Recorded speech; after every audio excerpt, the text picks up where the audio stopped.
Sup, mga click. So, yun. So, pag-uusapan natin ngayon itong Camel Backseat for Honda Click 125. So, yun, napakaganda na, ano?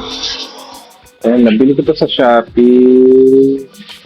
Kasi matagal na to. Ngayon ko lang to gagamitin eh.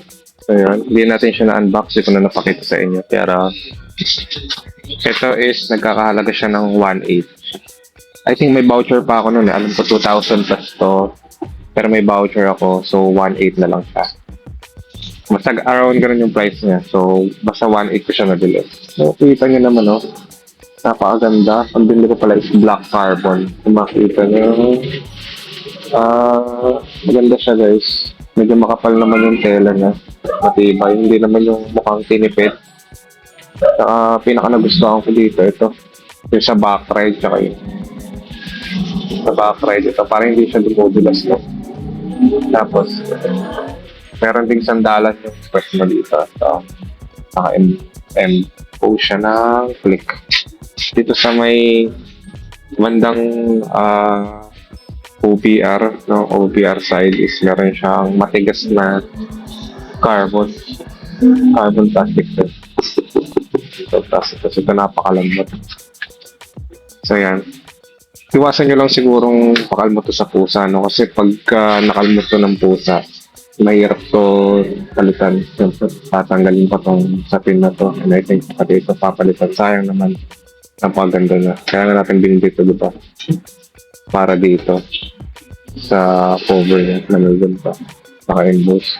Tapos pag nakalmot ng pusa, kahit konti lang, papalitan mo to lalo kung maselan ka. Sabihin natin siya, sabit natin siya. So, ang kailangan nyo lang pala dito is ito lang.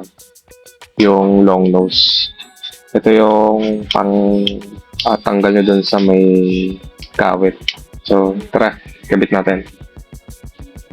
So, yun, dito tayo sa garahe. So, dito sa garahe meron kaming pasyo. Tapos itong sa akin, yung Click 125 na version 3 na kulay red. So, dito natin ilalagay yung Camel Backseat. Wait lang. Tanggalin ko lang itong lens sa camera sa 360 para mas malinaw. Yan. So, red. Tapos, ito ilalagay natin Camel Backseat. So, hindi natin kung bagay. Pero bagay naman kasi black and red. By the way, ito, turo ko na rin kung paano siya ikabit. And kailangan nyo rin pala nito, sorry guys, hindi ko na-mention kanina. Kailangan nyo rin ng Phillips screw. Kasi tatanggalin nyo to. Isang tornilyo dito. Tornilyo sa kabila. Dito. So, para pa-up natin to. Yan ditong part ng seat. Kailangan natin tanggalin tong part na to. Ayan. Tanggalin natin. So, isang kamay lang kasi. Dito siya mahawang.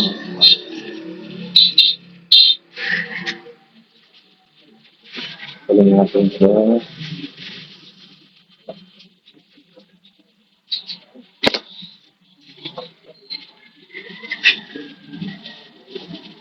Tanggalin ko muna.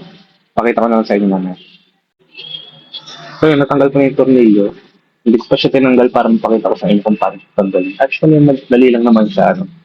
Pag natanggal nyo na yung dalawang tornilyo dito, tapos dito sa magkabila, hihilahin nyo lang.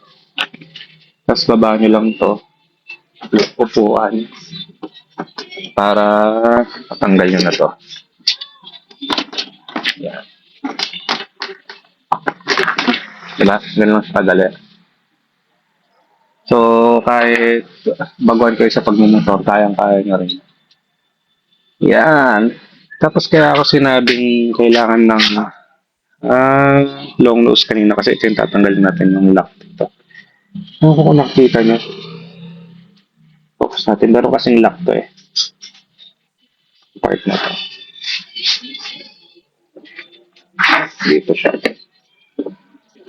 Ito itong nakakawit na alambre. Hindi ko alam kung nakita nyo dito. Ito lang naman yung tatanggalin. Yan. Sige. Ito pala yung pinakalock. Tapos, tatanggalin nyo lang ito. Yung nakakawit na to. Pukul nyo lang siya. Ito muna. Dito sa kabila. Pukul nyo siya. Konti lang, gentle lang. Para matulak na lang yung pinakalock. Tapos tanggalin ito. Ayun yung tanggalin ito. Yan. Kita yan. Yung pinakalock.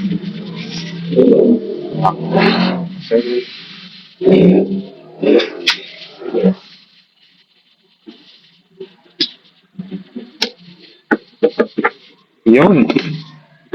Ito na, nakatak natin. Yan, tanggal na siya. Ganun na siya kadali. Tapos, ito na yung flat sheet natin ilalagay na. So, kung paano nyo siya tinanggal kanina, ganun nyo lang din siya ibabalik. Okay, so kabit ko muna to. Okay. I think pag natanggal nyo yan, madali na rin sa ibalik. So, kabit natin. At, ayun na nga, tapos na nga natin siyang ikabit. Yun naman, napaka-pogi. At namalayaan. Yun, bagay na bagay sa ating click na version 3 na rin. So yun, ganun lang siya kadali. Napakadali lang yung install guys. Hindi na kailangan magpa-install ka sa mga shop, no?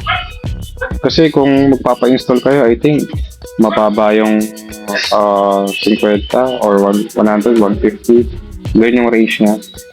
So, although kayang-kaya naman, pero sayang pa rin, di ba? Pero kung di naman kayo nangihinayang, okay lang din naman.